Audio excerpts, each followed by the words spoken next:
ನಿನ್ನ ಕೆಪಾಸಿಟಿನ ನೀನು ಬಲದಿಂದ ಯಾವತ್ತೂ ಅಳತೆ ಮಾಡಬೇಡ. ದೇವರು ನಿನ್ನ ಕೆಪಾಸಿಟಿ, ಯಾವಾಗ ದೇವರು ನಿನ್ನ ಕೆಪಾಸಿಟಿ ಆಗಿರ್ತಾರೋ ನಿನಗಿರುವಂಥ ಬಲ ಅದು ದ್ವಿಗುಣವಾಗ್ತದೆ, ನಿನಗಿರುವಂಥ ಅಧಿಕಾರ ಅದು ದ್ವಿಗುಣವಾಗ್ತದೆ, ನಿನಗಿರುವಂಥ ಕೆಲಸ ಅದು ಅಭಿವೃದ್ಧಿ ಆಗ್ತದೆ, ನಿನ್ನ ಕುಟುಂಬ ನಿನ್ನ ಮಕ್ಕಳು ಎಲ್ಲ ಅಭಿವೃದ್ಧಿಯಲ್ಲಿ ಸಾಕ್ತಾರೆ.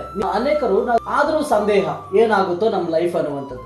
ನಾವು ಆರ್ಡಿನರಿ ಪರ್ಸನ್ ಮೇಲೆ ಭರವಸೆ ಇಟ್ಟಿಲ್ಲ ರೀ. ನಮ್ಮ ದೇವರು ಎಕ್ಸ್ಟ್ರಾರ್ಡಿನರಿ ದೇವರು, ಆತನಿಗೆ ಸಮಸ್ತವೂ ಸಾಧ್ಯ. ಈ ಲೋಕದಲ್ಲಿ ನಿನ್ನ ಜೀವಿತ ಕಟ್ಟೋದು ದೇವರ ಕೈಯಿಂದ ಸಾಧ್ಯ, ನಿನ್ನ ಮಕ್ಕಳ ಜೀವಿತಗಳನ್ನು ನಡೆಸೋದು ದೇವರ ಕೈಯಿಂದ ಸಾಧ್ಯ, ನಿನ್ನ ಕೆಲಸಗಳನ್ನು ಅಭಿವೃದ್ಧಿ ಮಾಡೋದು ದೇವರ ಕೈಯಿಂದ ಸಾಧ್ಯ. ನೀನು ಬಿದ್ದು ಹೋದಾಗ ಎಬ್ಬಿಸಿ ತಿರುಗಿ ಅವಕಾಶ ಕೊಟ್ಟು ನಿನ್ನ ಅವಮಾನ ಮಾಡಿದವರ ಮುಂದೆ ಶ್ರೇಷ್ಠವಾಗಿ ನಿಲ್ಲಿಸೋದು ಕೂಡ ದೇವರಿಗೆ ಸಾಧ್ಯ. ದಾವೀದನ ಕೆಪಾಸಿಟಿ ದೇವರು. ಅದಕ್ಕೆ ನನ್ನ ಆಶ್ರಯ ನೀನು, ನನ್ನ ಬಂಡೆ ನೀನು, ನನ್ನ ಕೋಟೆ ನೀನು ಅಂತ ದಾವೀದ ಹೇಳ್ತಾನೆ. ನೀನು ನಾನು ಭಯಪಟ್ಬಿಟ್ಟು ಓಡೋಗ್ತೀವಿ, ಭಯಪಟ್ಟುಬಿಟ್ಟು ಕುಗ್ಗಿ ಹೋಗ್ಬಿಡ್ತೀವಿ. ದೇವರು ನಮ್ಮ ಕೆಪಾಸಿಟಿ ಆದಾಗ ಹಣದ ಮೇಲೆ ಡಿಪೆಂಡ್ ಆಗುವಂಥ ಅವಶ್ಯಕತೆ ಇಲ್ಲ. ಅವನ ಹಣ ಬೇಕು, ಆದ್ರೆ ದೇವರು ಅವಶ್ಯಕತೆ ತಕ್ಕಂತೆ ದೇವರು ಒದಗಿಸಿಕೊಡ್ತಾರೆ. ಅರ್ಥ ಆಗುತ್ತಾ? ನಮ್ಮ ಕೆಲಸ, ಅಯ್ಯೋ ಕೆಲಸ ಇಲ್ಲ ಅಂತ ಕೊರಗಬೇಡ. ದೇವರು ನಿನ್ನ ಕೆಪಾಸಿಟಿ, ಪ್ರಾರ್ಥನೆ ಮಾಡು. ಕೆಲಸ ನಿನಗೆ ಇಲ್ಲದ ಟೈಮಲ್ಲಿ ದೇವರು ನಿನ್ನ ಕೆಲಸವನ್ನು ಒದಗಿಸಿಕೊಡ್ತಾರೆ.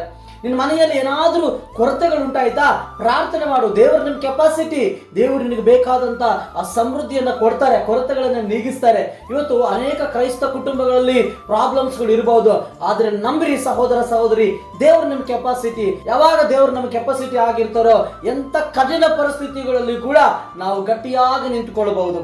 ಯಾಕಂದ್ರೆ ದೇವರು ನಮ್ಮನ್ನ ಹಾಗೆ ಸುಮ್ಮನೆ ಬಿಟ್ಟು ಬಿಡುವಂಥವನಲ್ಲ. ಕೆಲವು ಜನಗಳು ನಿನಗೆ ಹೇಳ್ಬಹುದು, ನಿನ್ನ ಕೈಯಲ್ಲಿ ಏನಾಗಲ್ಲ, ನಿನ್ನ ಮನೆ ಇಷ್ಟೇ, ನಿನ್ನ ಮಕ್ಕಳು ಇಷ್ಟೇ, ನಿನ್ನ ಗಂಡ ಇಷ್ಟೇ, ನಿನ್ನ ಹೆಂಡತಿ ಇಷ್ಟೇ, ನಿನ್ನ ಕೈಯಲ್ಲಿ ಆಗಲ್ಲ ಅಂತ. ಅದರ ದೇವರಿದ್ದಾರೆ.